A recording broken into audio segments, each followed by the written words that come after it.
In the Bhagavad Gita, there in the 17th chapter, Krishna talks about the austerities of the tongue. So there's several ways he talks about it. He said you should be truthful. Your words should be truthful, beneficial. They should be, avoid speech that offends. They should be pleasant. And you should also regularly recite mantras. These are the 5 directives. So now in the commentaries by the great teachers of yoga from days of yore, there is this point about using your speech to instruct others. Who should you instruct? People who sign up for it. Don't offer free advice here, there, and everywhere, because it falls on deaf ears. I mean, try instructing your parents sometime and see what happens. It's like, hey, Mom, Dad, I'm going to tell you a little something about life, and they're like, you don't tell us, we tell you. It's not an appropriate context to pass on knowledge.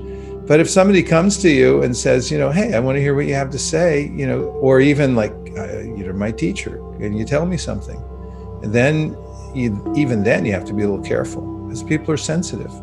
You have to go around the ego and actually present it in such a way that it's pleasing and they can appreciate it, put it in context.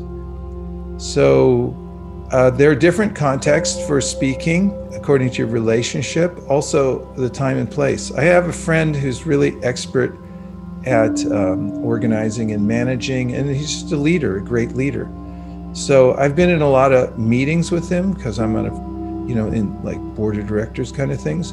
And so I watched him and learned, because he doesn't say that much.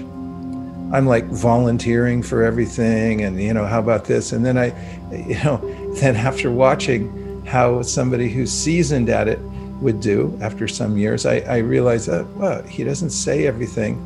And then I asked him about it. He said, if you try to bring points constantly, then everyone just takes it as noise, and you have to pick your battles. Find the things that are most important and then bring it up. Like, that's in the context of meetings. You probably all have that experience also. If you're the one who speaks up on every point, people don't necessarily start tuning you out a little bit. There's that person again, bringing up his or her opinion.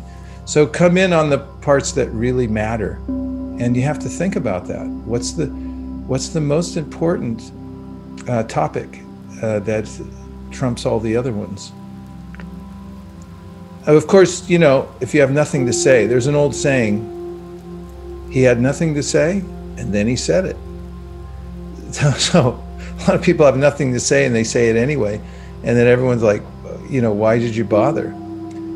So try to add to the conversation. And the main point is, if you have a service mind, just talking for the sake of filling in space so you can keep a job is a little bit onerous, I would say. But if you have a service mind and you're thinking, how can I add to the conversation in the best possible way?